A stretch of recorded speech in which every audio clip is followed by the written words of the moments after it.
My good friend Paul Kornman, the source, made some terrific claims. I would say, there's two other people that I would compare, like, are my jockeys, the Hall of Fame, right? I don't want to put myself in the category, but I'm going to mention two. Is Paul Kornman, one of the greatest handicappers of all time. Fantastic. And Brad Thomas, who you probably know. Or I know Brad. I don't know him nearly as well as Paul. I mean, Paul and I struck up a real friendship through the horse Win, who he, asked me to start riding in his 5-year-old year after Tony Grael had been riding him earlier, and he wanted to make a change. Sally Bailey, the trainer, didn't want to make a change, but ultimately Paul's say-so carried more weight. Right. I picked up the mount, trying very hard not to make Sally Bailey mad at me. I'd get there earlier to work him, and she was tough. She was tough, but I won an allowance race on him by a length that could have won by much more. She was very succinct. Don't make too much use of my horse. Came back. He won the Bernard Baruch wire to wire when Sally always wanted me to take him back and cover him up. And me and Paul talked that morning at breakfast that there's no speed. We're going to control this race. Put him on the lead. Cosine got by us, and he came back and beat Cosine, giving him 3 pounds. Came back, he was beaten by a big Noble Fighter. Horse came from France, beat us in the Turf Classic. Then we won the Man of War. In the Man of War, I hit the front with Win, and he got to pulling up. Cordero was making a run along the inside with a horse named Bob back, so I went down to meet him so my horse would feel him and fight instead of pulling up. What I hadn't realized was Samin was trying to fit between us, and I shut Samin off pretty bad. He claimed foul, steward's inquiry. I'm standing there in the winner's circle. It's just blinking, and I'm convinced I'm coming down. And Sally Bailey's standing right next to me, and she's whispering in my ear. Now, this is, I can curse here, right? Of course you can. The thing she was saying to me, effing pinhead this, if this horse comes down, I'll make sure you never ride him again. And she's just giving me the worst time. It's to the point where I left the winner's circle. I went down to the jockey's room. I'm in silks. I went in the steam room, and there's a window in the steam room into the masseur's room. And the numbers blinking, and I'm in the steam, in the silks. And all of a sudden, it stopped blinking. And it goes, official. And I didn't see any of the numbers change. And I look at my number. They left me up. So I ran back up to the winner's circle, and I've got that Man of War photo hanging in my office in my barn at home. It looks like I'm going to pass out. I'm listing. Because now I ran out of the steam, the stress of this, Sally Bailey cussing me out. So now we go to the Washington, D.C. International, caught soft ground, hated soft ground, finished 5th. We come back, and I begged Paul to supplement him to the Breeders' Cup Mile. Because going a mile, you could just let him run. Further than like a mile and 1/8, you had to ride him a little careful to get distances. Didn't you ride a horse in the Winter Breeders' Cup Mile? No, I won the Breeders' Cup 6.5 down the hill. Okay. And that year, I was 3rd in the Breeders' Cup on a horse named Morjay in the Breeders' Cup Turf. To Pebbles and Strawberry Road, I was like 60-1. That was the biggest purse that I ever won, finishing 3rd. I had never won a race. It was $28,000 to me for finishing 3rd. I never won a race that paid me $28,000 up to that point. Breeders' Cup, that was the 2nd year at Aqueduct. But I begged Paul, this horse will win the mile. They can't beat him going a mile. And it was a lot of money to supplement, so we wound up not supplementing. Cosine won it, Win was a better horse than Cosine. People might think that's blasphemous. He was a better horse. The very next day, they ran a race called the Shergar as a consolation for horses that didn't run in the mile. It was also a mile. Right. He carried 128 pounds. He would have carried 26 in the Breeders' Cup. He broke Cosine's track record, which he broke the day before. Win broke the next day like this with his ears up. There's no doubt in my mind that he would have won the Breeders' Cup that year. So now we win the Shergar, and we got a chance to be Turf Horse of the Year. So we go out to the Hollywood Turf Cup, and it was him and Van Landingham were like rivals at that point. And Van Landingham's in front, and I got his measure, but I don't want to hit the front too soon. And they had the lights on at Hollywood. It was like 7:30 at night. Because a horse that'll wait or pull up when they hit the front, especially when it's lights and shadows, they'll really pull up. So you're trying to be a little extra careful. And I know I've got Van Lanningham, but I don't want to go by him yet. And as I ease to him coming to the 8th pole, Don Macbeth, rest in peace, hit Van Lanningham left-handed, and he come out and bumped me. And that gave room to a horse named Zoffany, came through on the inside. I finished second, Zoffany won, Van Lanningham was third, but it cost us turf horse. They gave it to Cozine. And the only time they met, he beat Cozine on the square, giving him 3 pounds. Do you know what Source paid for that horse in the claim box? I don't. $35,000, I think. Wow. Well, he was the first New York bred to earn over $1 million. Now, he wound up bowing his tendon, win. And they sent him to Tanracken Farm up in Westchester and just turned him out. He's retired. 3 years later, Sally Bailey gets a call from the farm.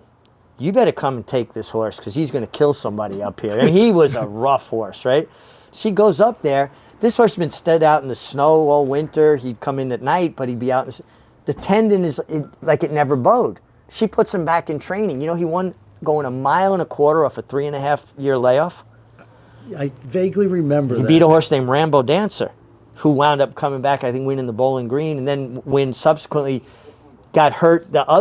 He bowed his other tendon a few races later. But to me, that was one of the greatest training jobs that I've ever seen, what Sally Bailey did with that horse. Now, Sally and I became friends, and Sally was tough, and she was training horses for Aceco Stable, and I was on a horse for Fast Gold, I think his name was going to run in the stake the last day of Aqueduct, rained off the grass. My son Joseph, who's 32 now, is 6 months old. We had to get him fitted with leg braces. He was very pigeon-toed. So he'd gone to the specialist in Manhattan in the morning. They fitted him with these braces, and you got to turn this thing twice a day for like a month to turn his legs back out, and so he's not pigeon-toed. And it's the only mount I have that day. It's pouring rain. The horse never ran in the mud. My son's my baby, my newborn, my firstborn is in the crib with these leg braces, and I'm not in the frame of mind to ride. So I called Sally. I was doing it properly. Sally, listen, I was at the doctor with Joseph. I don't feel like riding. I said, I just wanted to give you an opportunity to get another rider. And she was very calm, cool. She said, Richard, she had an English accent. Right. I'm very sorry about Joseph. I'm sure everything will be fine. Now get your fucking ass in the car and get to Aqueduct and ride my horse. So I came out of my office, and my wife goes, so you're off?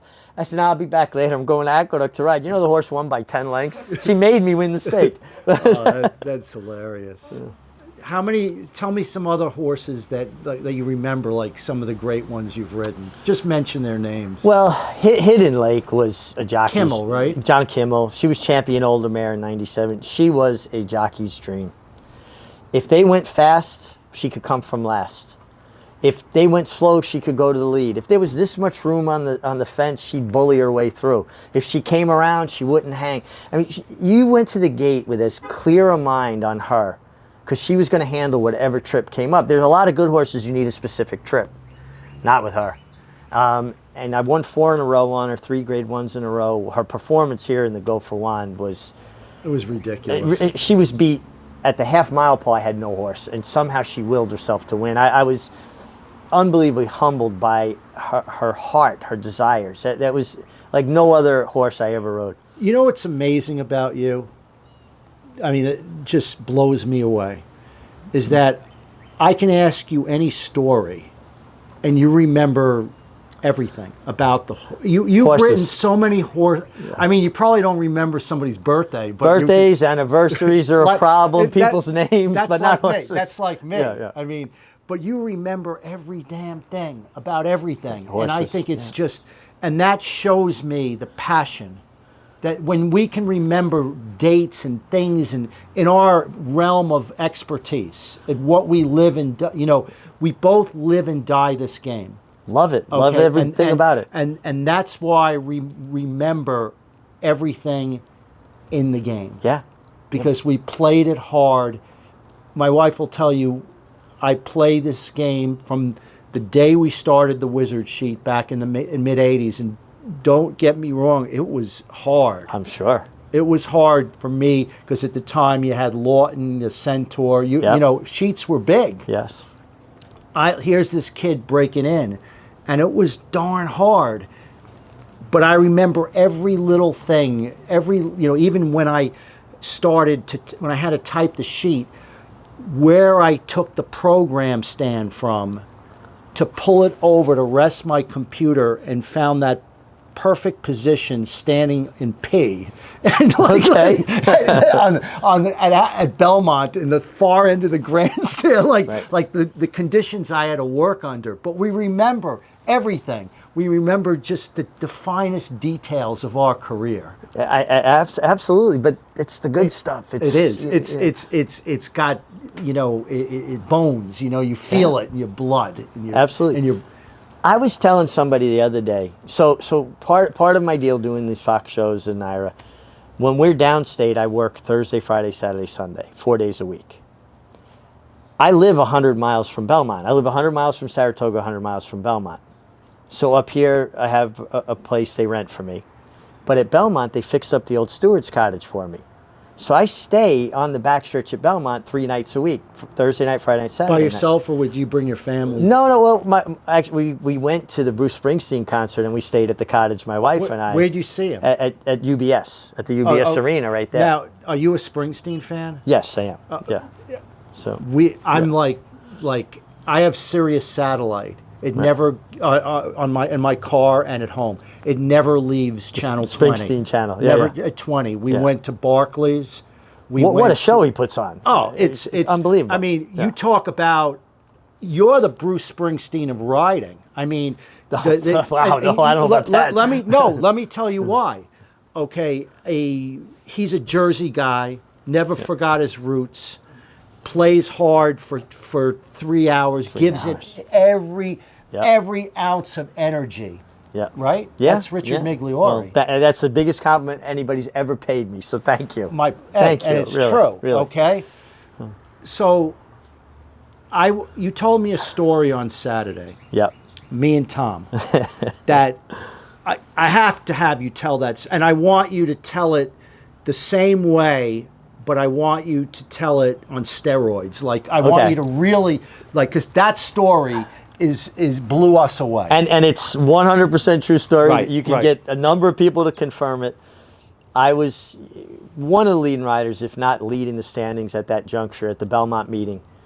And I get a call from John Lee in the press box, he was running the Naira press department then, that a really big racing fan had passed away. And one of his dying wishes was to have his ashes spread at Belmont by his favorite jockey, who was me. I was his favorite rider. So I thought about it. I said, okay, Tuesday morning, there's no racing Tuesdays. I've got to work some horses out. How about I'll meet you and the family at the paddock after training, like 10:15, and we'll do this. I mean, how do you deny someone's last request like that? So I got boots and jeans on. I just got done working a bunch of horses out. I go over to the paddock and I go to meet the family, and it's a son and a daughter. They were older. And I shook the son's hand. I'm sorry for your loss. And go to shake the daughter's hand, and she just bursts out crying. She's hysterical. And you already feel awkward. Like, I don't know these people, and I don't really know what to say, what's appropriate. And so I'm just saying, I'm really so sorry for your loss. And she goes, no, you don't understand. This is all wrong. I'm like, what's wrong? She goes, you were supposed to be on a horse and with your she didn't call it silks, with your jockey costume on. And that's how he wanted it. And the son's going, no, it's fine. And we really appreciate you coming out. But she's so distraught. I feel like I've got to try to make this happen for her. So I called up John Kimmel's barn and I said, hey, could you bring one of the lead horses over? It was a former racehorse, and now it's a stable pony. And I called Naira Security. Could you open the jockey's room? I asked who his favorite horse was a Firm. So I go and put Harborview Farms colors on, got my helmet on, boots. I get on the pony, which is a horse. He's not really a pony. And they hand me a sack. Now, when they said a big racing fan, the thing that came to my mind, this must have been a really big guy, like a big, because it was like 15 pounds, a sack of ashes. And I've got it in my lap, and I'm riding the horse through the tunnel at Belmont to go to the racetrack. And Jerry Pacelli, the track superintendent, goes to me, says, listen, just don't sprinkle that stuff on the track over the rail, okay? Okay. Family, everybody, they got a group with them, all by the winner's circle watching. I ride the horse down to about almost the 16th pole, and I go by the rail, and I start leaning over to sprinkle it over the rail. Nobody told me that it's not just ash in there. There's chunks of stuff still, like, and it starts hitting the aluminum rail, like clink, clink, clink, clink. Well, the horse flips out. He wheels to the left. I mean, like, this stuff's flying in the air. He wheels back to the right. I'm just trying to stay in the middle of him, and more stuff's flying. He reared straight in the air, all over my face. I've got, I mean, ash and soot, and the whole time I'm going like, whoa, whoa, whoa. I finally get the horse to stop. I step off him. There's like only a quarter of this gentleman left. I tie the reins over the rail. I go under the fence. I go to Ruffian's grave, and I finish sprinkling the rest of the guy around Ruffian's grave. And then I'm saying a prayer in the name of the Father, the Son. And then I'm thinking, what did this guy die of? Because I know some of this ash I just swallowed. Right? Like, so then I go back to the winner's circle, and I led the pony back, the horse back. I gave them their sack. and the woman goes in her purse, and she goes to hand me $1,000 cash. And I'm like, what? Oh, thank you. It was so sweet, and it was such a nice touch. You're going to Ruffian's grave. We want you to have this. I was like, no, thank you, please. If you want to donate it to charity, that's fine. Do that. I'm thinking, I said, if I get any chance to get in heaven, you can't take money for stuff like this. So I didn't. We got through it. Then I went down to the jockey's room. And by the way, Aqueduct and Belmont jockey's rooms have the greatest showers on earth. The water pressure is perfect. It's like I would ride all day at Aqueduct, be freezing cold. I'd be in that shower 45 minutes, just letting it get the cold out of you. But the same at Belmont. I think I took a 45-minute shower, getting all out of my ears. But when you can do something that is going to give somebody else a little comfort, you feel like it's incumbent upon you to do it.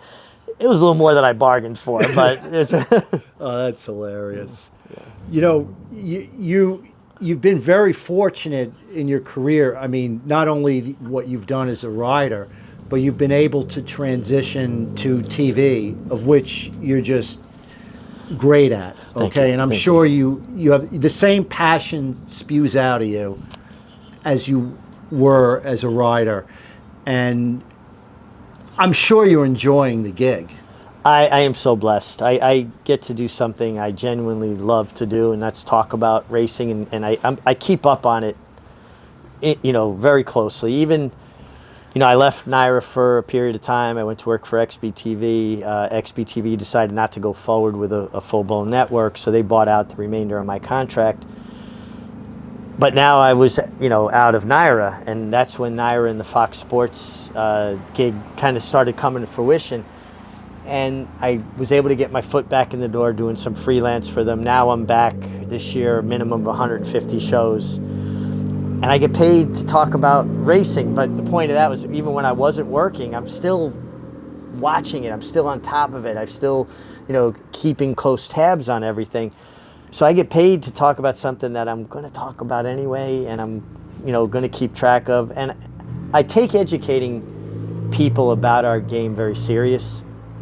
I want to present things in a way that maybe people never heard it before or never thought of it before, and open their mind, much like Alan Jerkins opening my mind to different things about horses with speed and conventional wisdom, not always the right wisdom. And so like I go off hiking, I'll be in the mountains, and the whole time I'm thinking about how I'm going to say something, how I'm going to present something.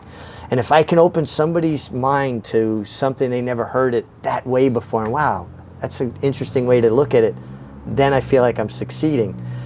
And the other thing I get a kick out of, and this is not in any way meant to be self-deprecating, because I'm not a dumb guy by any means, I only finished the 8th grade. I never went back to school. And they pay me to talk, and I think that's hysterical. And the mute button is my favorite friend when I'm watching a lot of these shows, but not with you, because I enjoy listening to you speak. It's funny, I remember my very close friend Larry Doyle. Mm-hmm. He owns Katie Rich Farm. Right. And Larry and me are like this. And last year we won the matron. He won the matron with American Apple Yes. at $100, if you remember that. With I didn't remember how she made it. I knew she was a good Eric person. Cancel was on. Yes. So we sent up a horse. I help Larry. You know, he'll run things by me. And he had this New York bred called Works for Me Okay. that ran a really good second in a key race at Churchill earlier in the spring. Yes. And the horse came up to New York and was odds on. And the horse is in the paddock, and the mic comes to you, and you look at the horse and you say, you know, this is a chunky monkey. He was thick big, horse. big, Yeah. thick, right? Yeah. And we were all laughing because he is a chunky monkey. But you see, that's why, like, when you hear Maggie Wolfendale, Acacia, come on, myself talk about horses and their physicality, and it's important always to remember, if I have nothing to compare it to. So my point is, if a horse is always washed out or acts a certain way and they run well that way, that's not a negative. If it's out of character for that horse, so me not having any knowledge of that horse's physical, you know, and that's him. That's what makes Richard Migliore. You like me, we tell it like it is. Just whatever it That's is. what it I is. saw. Whatever it is, and you saw that, and we just took got a laugh. He's running in the funny side, Oh, good. and Nice. he's got a really good shot. I mean, that division isn't that strong. No, and he's good. And I mean, he's good. He's very good. He is, and it's a really good story for Joe Lee. Yes. Okay, a great guy, Yep. great family. You know, works his butt off. Worked for And, Karen McLaughlin for a long time. Tremendous. Could far do better. People should send him horses. He's a capable horseman. Absolutely. And a great human being. Yep. And he has a horse that could actually win a stake race at the end. It's the day after the Travers. And a horse like that makes such a difference in a young trainer's career. Somebody starting out training that, you know, it'll get him the notoriety, the attention that he needs, you know, that to other people to go, hey, why wouldn't I give that guy a horse? Look what a good job he did with this colt. You know, Right, exactly. So this is good, like my sixth show, and I've had a variety of guests on. You know, from different spectrums of the game. I had PJ Campo, which was a great interview. Sure. I had Kerry Breon, who accomplished a very difficult task of winning the Eclipse Award in her first year training, be it jumps, doesn't matter. No. Really good horseman. I've had Junior Alvarado. This week's show, I had Lisa Lazarus, the head honcho, the Elliot Ness of our game right now. Yes. Okay. And one of the things that I said to her in the show, I didn't touch a lot on the horsemen and the drugs because that's what she always talks about. I was talking about it from how it affects the gambler, the handicapper, Sure. the juicers in the game, you know, the bad apples that ruin a lot of the good apples. Most of this game is filled with good, honest, hard-working horsemen. Absolutely. And we know that. Yep. Okay, and there's only a few that, you know, and it's affected the breed, and I talked about that. But I also said, you know, it's Horseman's Integrity Act, right? So it encompasses everything about the game, Right. you know, and one of the things that really, I've been an advocate, and I've spoken loud and clear, is about these stewards. Okay. Yep. And I'm fed up with what's going on in New York, okay? I don't care about the personalities. I don't care that this one worked for Linda Rice for X amount of years. I don't want to know any of that shit, right? All I know is what I see out of my eyes, okay? You want consistency in calls. If you know where the strike zone is, then you know how to approach it. But if you don't know where the strike zone is, And the strike zone is different. And I don't even know when a foul is a foul anymore. Okay, I know with my eyes. Okay, now, and I'm just going to be blunt because and you're honest, and you know, but I'm going to give you my impression as a person watching racing. I'm 65, and I've been watching races 60 years. Right. But I've been watching races every day as a professional for probably 45 years. Right. Okay, so so they run the Jim Dandy, but prior to that, 2 days earlier, in the last race, Irad is on a horse that comes a 5-1 shot for Linda Rice that comes out in front of a long shot trained by Kerry Breon. Actually, that was Jose Ortiz on that horse. Oh, Jose Ortiz. Yep, okay, go ahead. Yep, okay. yep. I get him confused No, sometimes. So Jose's on that horse, comes out, and I'm watching the head-on, and I picked that horse to win. Sure. I watched the steward angles, and I left the track knowing I'm coming down. The Right. horse is coming down. Right. I get home, and I'm putting my results up for my friend Tom to put the pin up at the track the next day, and I'm looking at the results, and I see they left him up. I was flabbergasted that they left. And this was a result that was good for you, and you were flabbergasted. That was good for me. Didn't stay. Walked out of the track knowing it's coming down, because you can't bring a horse. Now, let's talk about that. I know from my eyes, I'm not you. I'm not a rider. Listen, the runner-up there was put in a perilous position. I mean, that horse came out enough where the runner-up's front legs were in between that horse's hind legs. If Manny Franco doesn't steady straight back, he's going down. Right. If he goes a quarter of an inch either way, he's going to fall. And how can you say that didn't stymie that horse's forward movement at that point? You know, it's easy to fall back on it didn't cost the horse a placing, but there's no definitive way to say that didn't cost that horse a placing. All horses are tired at that point. They're not going to just regain their momentum immediately. To me, that was as clear-cut a foul, and anybody who watches it, if you watch the head-on, I'll ask people to do this. Take a program or a sheet of paper and just put it over the horse on the lead. So where you only have the runner-up in the frame. And then watch how the horse runs out from behind that program into the frame. That tells you all you need to know, how much. If he moved 6 inches, 5 inches on TV, he's moved 3 paths. If you do that and you see how far the horse actually comes out from behind the program, you see that it's all that horse coming out to take that horse's path. So for me to explain to anyone how that horse wasn't disqualified, I can't. I like you, I don't know what the criteria is anymore. I don't think that is exclusive to New York racing, though. If you watch race around the country, I see a lot of calls that I just have a hard time understanding. Then the next day, there was a 7-5 favorite ridden by Irad that actually is on the rail, comes out. Irad looks to his right. He's actually wants to see if he has any clearance. Right. I don't know how clear he was of that horse, but they take that horse down.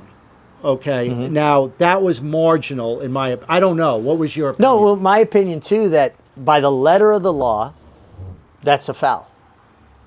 That's not something they get called very often, and I've seen far more egregious circumstances not be disqualified. So I think I was surprised that one came down. But again, it's not knowing where the strike zone is.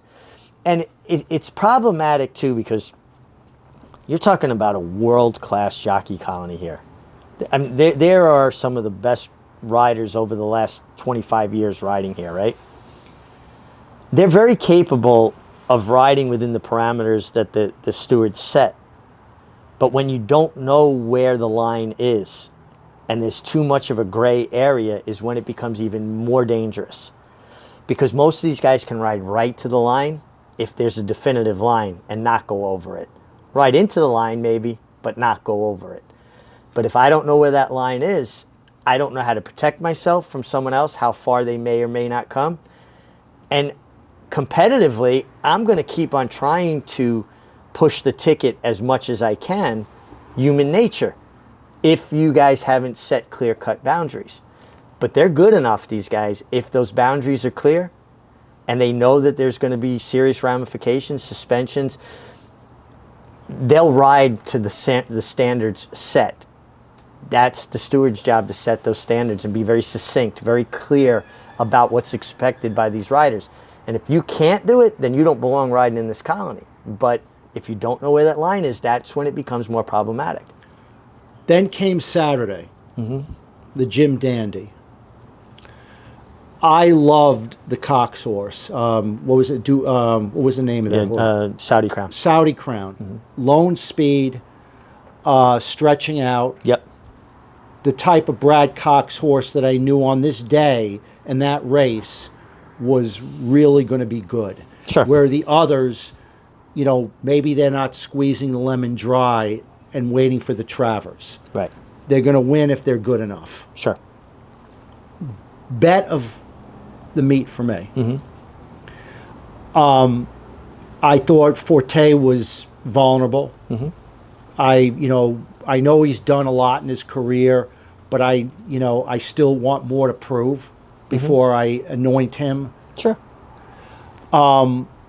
So I'm watching this race and looking at the stretch run, and Irad just comes out, bulls his way through. Yep. Now Angel of Empire, right? Yes, was outside of him. Yeah. Was outside, and he's in a drive. He's, maybe he's not winning, but he's got some forward momentum. Beaten less than three-quarters of a length. Maybe he just, whatever. Right.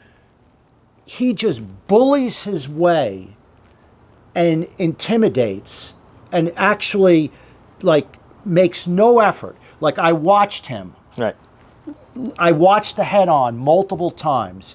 He pulls the reins to the right. He makes no effort to keep him away from Angel of Mischief. Right. Of Angel of Empire. No, he pointed him into him. And pointed in right into him. Yeah, well, I'll show you something that I have on my phone if I can find it real quick. But I felt like, again, by the letter of the law, and I loved Forte in there because I loved the way he trained with blinkers, and I think the difference the blinkers made was evident. The way he broke, the way he put himself in the game. He was always what I termed the bicycle horse you got to kind of keep reminding, stay focused. He was completely focused and in the bridle with the blinkers on. So watching him work, I liked the addition of the blinkers for him, and I thought that it had the desired effect. I still don't, understand, by the letter of the law again, you cannot knock another horse off of their line because you decide you want that position. And in hindsight, I'm sure if Irad had to do it over, he would have waited a few strides, because as much as Saudi Crown drifted off the fence, he could have still been in the 4 or 5 path and come through inside of him, right?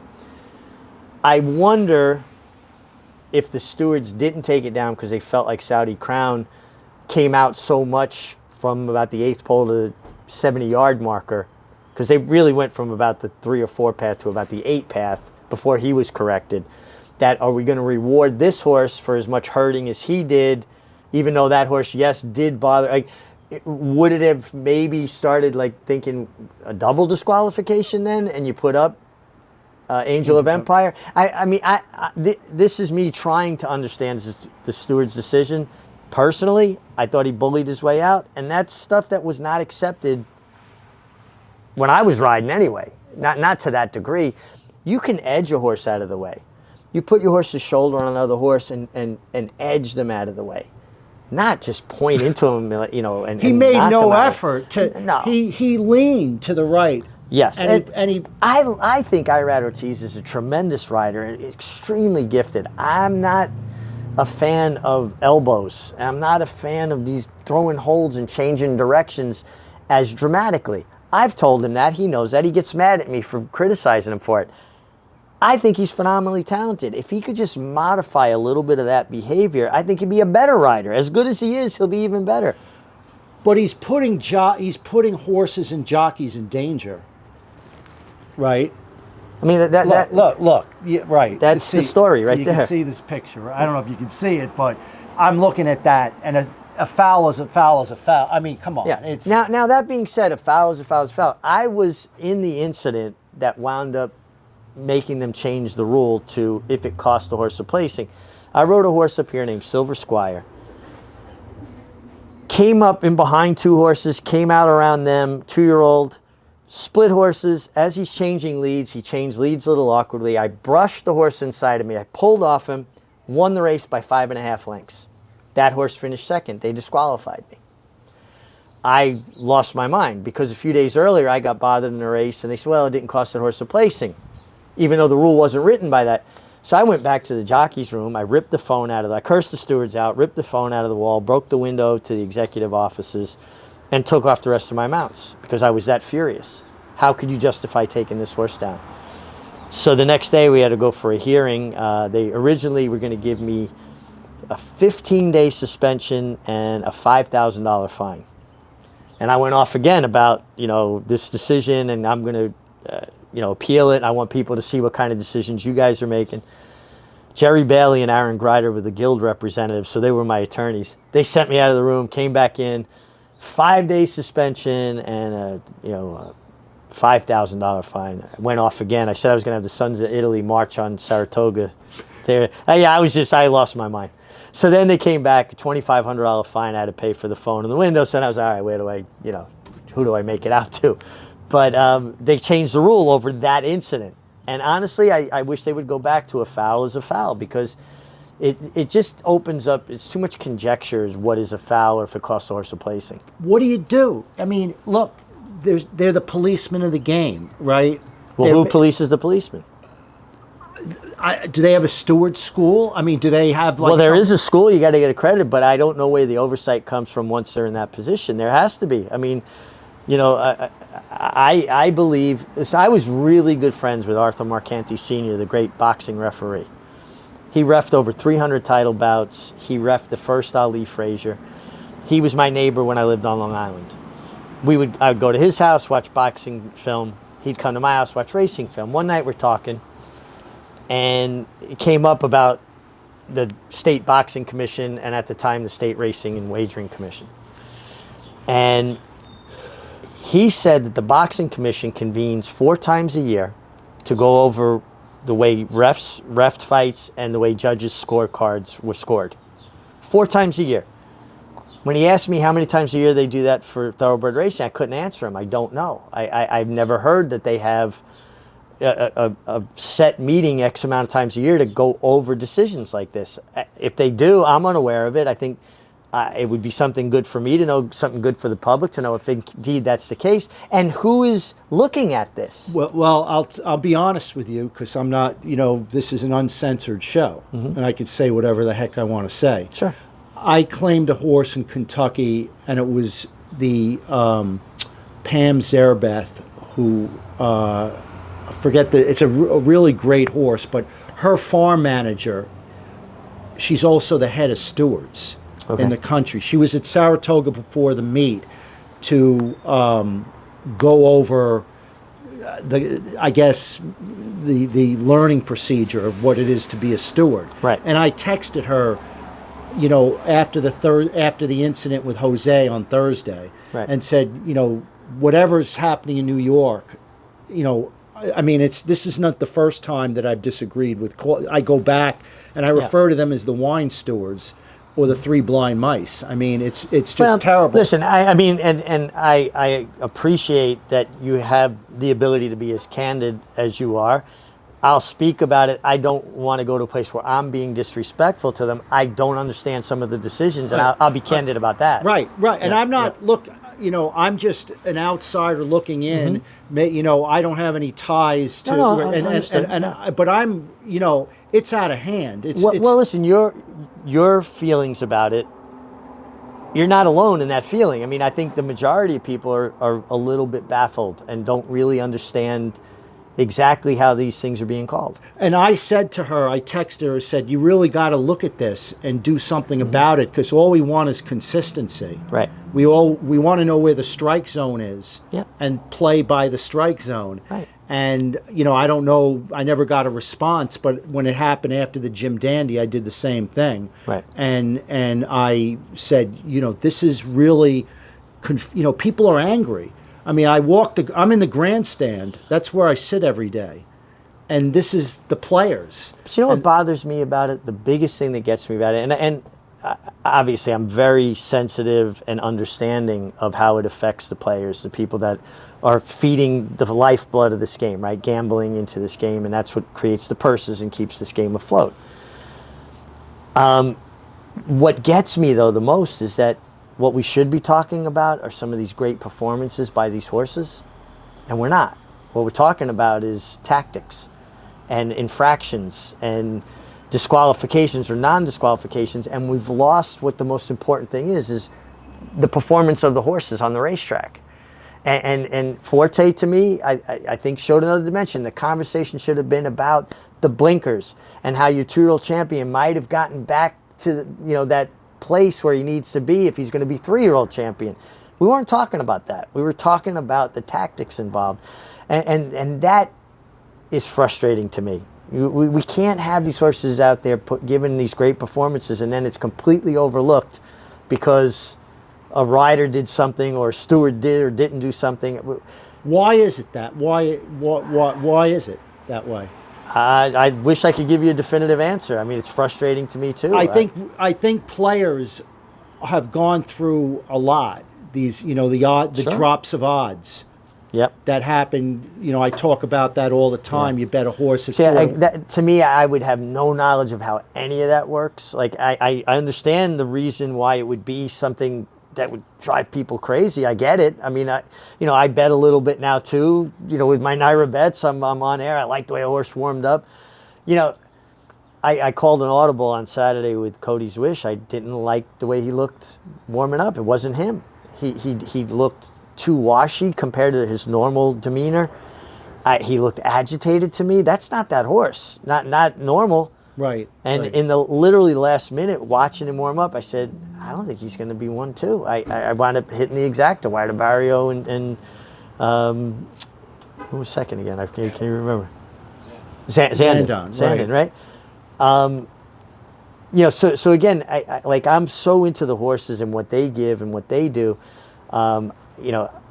Odds dropping after your wagers in, like once the gates opened, I think players, I speak for the players, right? And that play this game hard every day and love the game, is that we've gone through so much. Mm-hmm. We see the deaths on the racetrack, we see the odds drops, we see the stewards' bad decisions, we see stuff that is just a lot. Mm-hmm. And I know for me, I don't want to be jaded. I have to really I love the game. I love the horses. Right. But I also, I had Sodi Crown was a strong opinion for me. Sure. Not only for my people that But to be fair, I mean, that might sway your opinion. Now, I picked Forte. I liked Forte with the blinkers, and I thought it should have come down. So I'm not being swayed by that. It cost me one way or the other. No, and I'm not saying you are. I'm just saying that if someone was to hear you talk, say, well, you needed that horse, so maybe your opinion was a little askew. My opinion wasn't askew because I needed the horse to win, and I still thought he was coming down, much like you did when you left the track with the other incident. Now, at first it's the emotion. I want it to come down. But then, being that I know I want to take a deep breath and analyze it objectively. Sure. So I have to step away from the emotional part of it 100%. and then watch it again. Then I'm saying the pan doesn't show me what I want to see. Right. I want the head on. And then I'm looking at the head on and I'm not sure then, 100%. But then I focus in on how Irad looked he just pulled the reins and leaned to the right. And that was my final decision on how and again, felt. I'm not accusing you of that. I'm just saying that people hear this conversation, they may say that. Now, obviously a lot of people that play the game, wager, are going to watch this.